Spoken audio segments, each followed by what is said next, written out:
Ever feel like no matter how organized or efficient you try to be, you're still exhausted, overwhelmed, and stretched way too thin? In today's episode, we're breaking down why working moms stay stuck in burnout and, more importantly, how you can finally reclaim your time, your career, and your energy without guilt. If you're ready to stop overcommitting and start leading your life and work with calm and clarity and confidence, this one's for you. Let's dive in. Hey mama, welcome to Career Growth for Working Moms. If you're stuck in a job that doesn't fit or burning out trying to do it all, you're in the right place. I'm Shannon, a career coach and fellow working mom. Here, you'll get simple career strategies and strength-based leadership tips to help you grow with clarity and confidence. So grab your coffee or reheat it for the third time and let's do this. Hello and welcome. I'm so excited to have Dr. Shannon Sauer-Zavala with me today. Shannon is an award-winning clinical psychologist, a full-time professor, a mom, and the creator of the Fulfillment Formula, a science-based framework that helps high-achieving women overcome burnout and high-functioning anxiety so they can live their lives with more purpose, joy, and energy. Her work has garnered millions in research funding, transformed the lives of 200 plus high achieving women, and has been featured across publications and platforms for its practical psychology backed tools. Today, she's here to help us learn how to reclaim our time, reduce guilt, and stop running on fumes so that we can thrive in our careers and our lives. Shannon, welcome. I'm so excited to have another Shannon to talk to today. Yeah, thank you so much for having me. I'm really excited to be here. So your story is, relatable, juggling motherhood, academia, building something on your own. What made you realize something needed to change? And how do you juggle all of that? Yeah, that's such a great question. I think for me, I started out actually not particularly conscientious, and it wasn't until I figured out what I wanted to do, in terms of being a psychologist and being a researcher, that I started to really buckle down. And I think because I was a little bit of a haphazard person before that, um, I think I started to put a lot of pressure on myself to show up in ways that were receiving a lot of praise and a lot of like, sort of like pats on the head from people more like ahead of me in my career.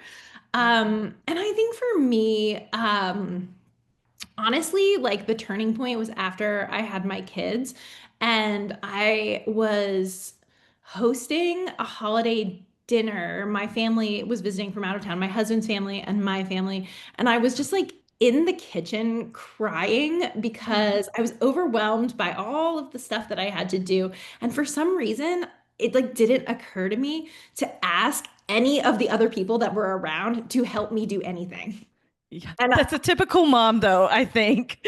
yeah, yeah. And I think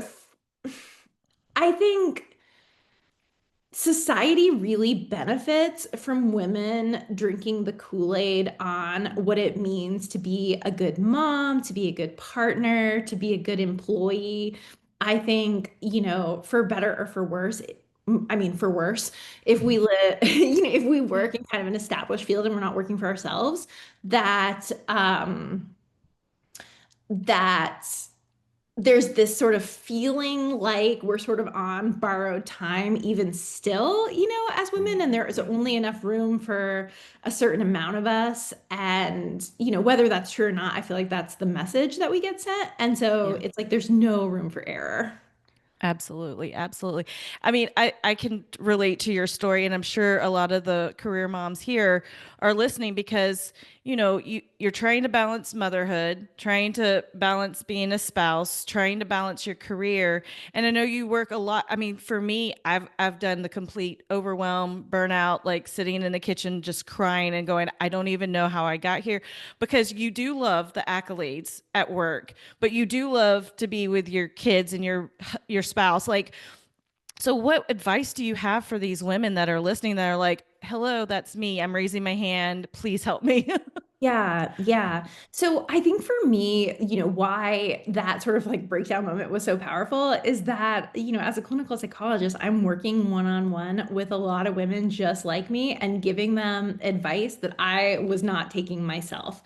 And I, I mean, no one wants to feel like they're a complete hypocrite. And so, I started to take some of the strategies that I had been applying to sort of high functioning anxiety and really think about, well, how can we tweak these so that they are just really attuned to what women who, have it all um are dealing with. And so, I think the first thing for me is that if you show up on the internet, on Instagram or, any social media as as a working mom, as a person that's wearing a lot of hats, you are going to get bombarded with like a ton of just like wellness or productivity hacks, right? So, Sure. oh, try the Pomodoro method and you'll just be more efficient. I'm a planner girly, so I love to make customized planners. And Yeah. yet, I mean, I don't think I subscribe to this anymore, but I think there's this belief that like, oh, let me just try this new planner and I'll be so much more efficient and organized, right? Yeah. Or, Right. you're going through cortisol detox, which like is not a thing actually. Like that's just like made up to have you spend money. And so I think you get bombarded with all this advertisement that makes it feel like the problem is you, and that if you just buy a product or a planner or a method that this new productivity hack will help you become more efficient so that you can do it all and be it all. Right. But the problem isn't actually like inefficiency. It's not that you are bad with your time and if you could only like optimize a little bit more, you'd be less overwhelmed. It's an overcommitment. The problem is overcommitment, right? It's that we think that we're not functioning properly or we're not good enough in all areas of our lives if we don't, give 100% in all areas all the time. Right. And that's just really not possible. So I think really the first step is acknowledging that like there are systemic pressures that are set up to make us feel like we have to do everything all the time because the world benefits from women's free emotional and like Right. literal labor. Right. So that's like that's a mind shift change because I think a lot of people want to sit there and they see, oh well, the Facebook, Instagram world of all the moms and they all look like they've got it together when we know that that's not really true. And so they feel the pressure then to do that. And so that's a mindset shift that we all need to have to say, wait, I can't be 100% in all of these categories all the time. I can be 100 here, but then that's going to put me at 75 here. And you know what? It may be at 30% down here for this category. And that's okay. This is just this season and that ebbs and flows, Yeah, right? I love that language around seasons, right? Because like I think, another phrase that I really just like hate is work-life balance. Because I think that that really like what is balance, right? It means everything's equal, right? You're giving equal Right. attention. And that's just like that's not really what it is, right? It's that like some days it's more here and some days it's more here and like you shouldn't feel like you're failing if it's not 50-50 all the time, right? Because that's really not reality. Right. It's like sometimes your kids demand more and Mhm. sometimes they're I don't know, my oldest kid is in a very big like friend phase and we have a lot of friends in the neighborhood. She doesn't really need that much from me right now. And I'm like, cool, Right. let me work on my side hustle. Right. Exactly. But sometimes she does, sometimes she Right. needs a lot more. And that's okay. Yeah. And I think a lot of that comes with the I should be doing this. I should be, and Yeah. I catch myself and I'm like, man, I'm shoulding a lot, it's, Yeah, and then I'm like, yeah. okay, stop. And it actually goes back to what you were saying. At that moment, I'm overcommitted and I need to Mhm. stop and realign, reassess where I need to be. So I'm sure that Yeah. that's true for other people.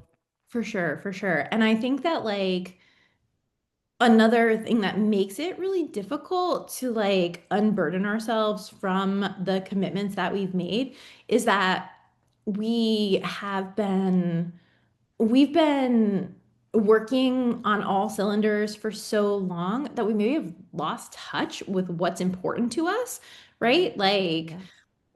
we're getting so many messages from all these different places, from society, from our mother-in-law, from our boss, from the, PTA Yes.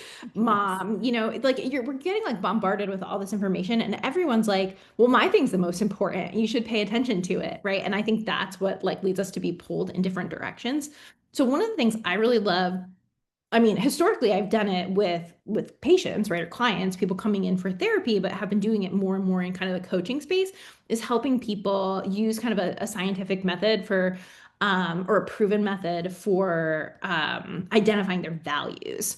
And so when we think about values, it can seem like big and broad, right? So like, well, then what's a value? And essentially all it means is like, how you want to show up in your life or what direction you're heading. And for a lot of people, we confuse values with goals, right? Like it's my value to get all the stuff done at work, right? Well, that's not really a value. A value is a life direction, right? So in the same way that you don't like go west until you arrive at west. It's like you don't like be honest in your relationship one time and you're like, cool, fulfilled my value. It's something, it's aspirational. Right. And when I'm doing values work with people, we spend a lot of time, we go through all the different domains in which people can hold values. So, family relationships, parenting, partner relationships, work, education or lifelong learning, leisure, citizenship, health and wellness, right? And we go through the motions of identifying like what you want to be about in all of these areas. And then my favorite part of it is like, okay, now you have to rate them and how important they are to you. And you cannot, there's 10 of them, right? Like you cannot rate them all 10 out of 10 importance. Like you have to triage, right? We have to figure out like what's important to you. And I want you to like spend a week and think about this, like really reflect on this because it's supposed to be, like what you whisper to yourself in the night, right? Like not, Right. if you can't tell your therapist, who can you tell? And um, Right. it's not supposed to be based on the shoulds. Yeah. And so once we identify that, then we can start to see the misalignment. We can see where, I'm saying that my family is most important to me, and I am missing things because I'm staying late at work for like, I don't know, like networking drinks, right? Which isn't Right. really even part of my job. I just feel like I have to show my face, right? Hmm. And Exactly. once you identify your values, it becomes, I won't say easy, but it becomes clear what needs to be cut. Right, right. And I would assume that like the people pleasing part and the, having to be perfect or be on all the time, that also becomes clear when you have those things aligned and you're clear on where those are, because then you're like, oh, my family's most important in that example. So I'm going to say no, and I'm not going to people please in this situation for those networking drinks, correct? Yeah, yeah, right. And so I think like identifying your values and knowing what you want to do in your heart of hearts, right? Like is is the first step, right? And then the second step is actually being like, sorry, can't. And I think that's where the people pleasing, the perfectionism, that's where that kind of comes into play, at least in the way that I think about a lot of this stuff. Right. And so, another sort of like area of my academic research is on personality and personality change. And so I've had, countless women come through my practice and say things like, well, I'm just like this. I'm just perfectionistic, or I'm just a people pleaser, or, I'm an ENFJ, so I have to do X, Y, and Z. And it really grinds my gears for a couple of reasons. One, because most personality tests that people take on the internet or like in their human resources department, they're not based on science. So they're kind of like BS anyway. Right. But the thing that I really don't like about it is that we have so much data now that shows that personality traits change and that you can actually shift. You can choose the direction you want to shift your trait. So if you're tired of being a people pleaser, you are not just like that. Like Right. there are actual strategies that we can use to nudge your trait in the direction that helps support your journey toward your values. Right. I know I actually grew up being a people pleaser, and a lot of it came from like trauma, and that was how I dealt with it, I guess. And then I started healing and I went to, therapy and all of that. And now I'm like, I don't care like what my values, my priorities, this is my life. And so I can totally see how it's shifted in that just it I mean it wasn't overnight by any means, Oh, but of course not. Yeah. but I can see how that people would say, well, this they're kind of using it as an excuse. Well, this is what I took, and I took this test Mhm. 20 years ago, and now here I am, and I've gone through all of this, and I'm a different person. And so I can see how that would be frustrating if I was a doctor and someone came Yeah, in with that yeah. excuse. I mean, right, I think about all the time if I just sort of foreclosed on any growth and just, settled into the personality test results I took or that I got when I was 18, like, I mean, Right. it would not be great, to be Right, honest. exactly. Exactly. Well, I know one thing that moms struggle with is saying no and feeling guilt. So, I mean, tools do you have to help these moms listening to say no, whether to what is not important, to align with what is, Yeah. um, without feeling that guilt that, happens, that mom guilt. Yeah, yeah, exactly. So, I mean, like I said, first step, realizing like you just can't do it all and there's no like quick fix productivity hack that's going to fix it. Getting straight on your values so you know what's important. And then it's actually executing, right? It's actually saying, like you said, like, how do you say no? And here I'm a cognitive behavioral therapist. So, in my like therapy practice. And so it's straight up tell yourself something different. That's the cognitive piece. And it's do something different, which is the behavioral piece, right? I So love that. I love the behavioral piece. And I think about changing our behavior as like a data collection or like, testing a hypothesis, right? Like, I think people are going to be mad at me if I say that I can't work at the harvest fair or whatever at my kid's school. Um, but I've never actually said no to anything like that. So I don't actually know what would happen, right? Right. And so we kind of talk about this as like a behavioral experiment instead of like you just say no now, like across the board. It's like let's just pick a lower stakes thing. Let's experiment. Let's say no and let's see what happens. And usually it's like nothing. It's Right. so anticlimactic. And then that's data, right? And we can take that data and we can apply it, and it gives us a little bit more confidence to say no next time. The Yeah. other thing so that's the kind of the behavioral side, right? And it goes hand Mhm. in hand with the cognitive side. And that's just like, what is your narrative? What are you telling yourself? Are there these self-limiting beliefs at play that are causing us to feel guilty, right? Like, Right. I am not a good mom, or I mean, I can use examples from my own life, right? So, I mean, my kids are 9 and 6, and I have long ago said, I'm not making your lunch. So you're either gonna buy lunch at school or you're gonna make it yourself. And my little one buys lunch at school every day, and my older one makes her lunch every day.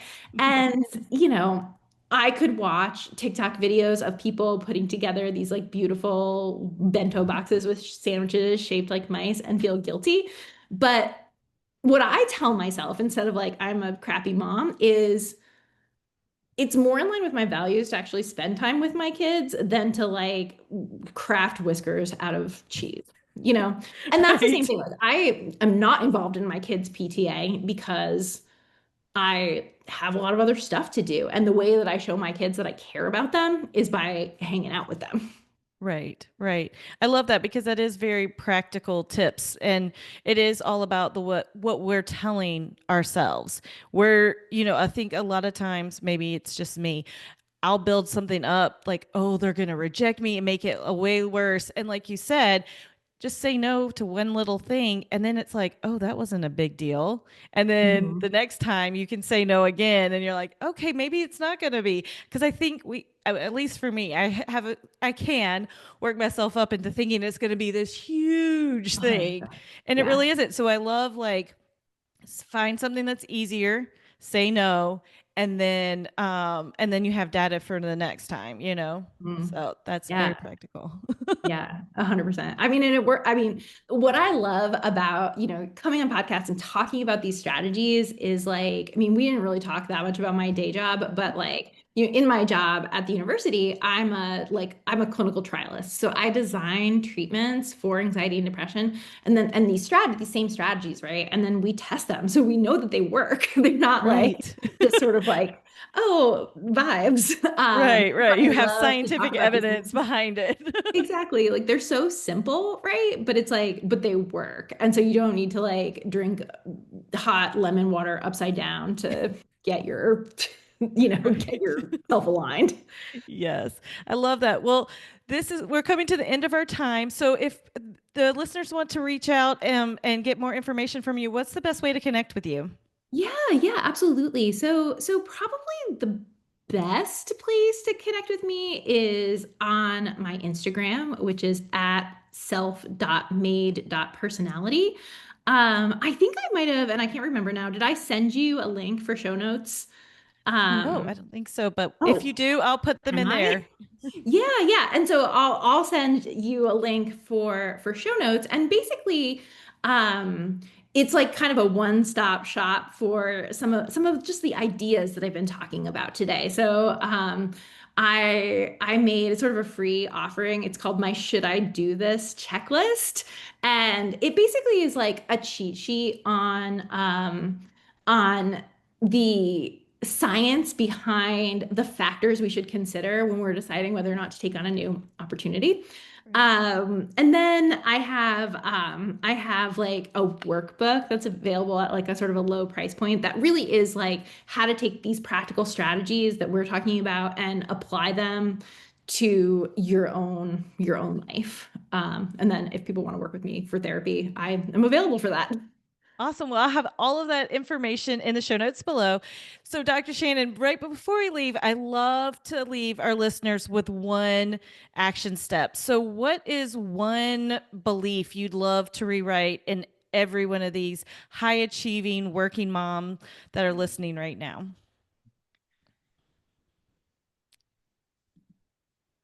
I think the big takeaway is that sometimes we are the architects of our own cages, and that sometimes all it takes to break down a bar, one day at a time is to just choose to do something different. And so I really challenge your listeners to today look at your to-do list or look at your calendar and figure out which one of these things is a soul sucking obligation? And I don't even remember why I said I would do it. And then figure out how to get yourself out of it. I love that. That is very practical. Well, thank you so much for being here today. My absolute pleasure. Thank you so much, Shannon, for having me. Hey, Working Mama. I hope you enjoyed today's episode. If so, would you take 30 seconds to share it with a friend who's stuck in her career but doesn't want to sacrifice her family to grow?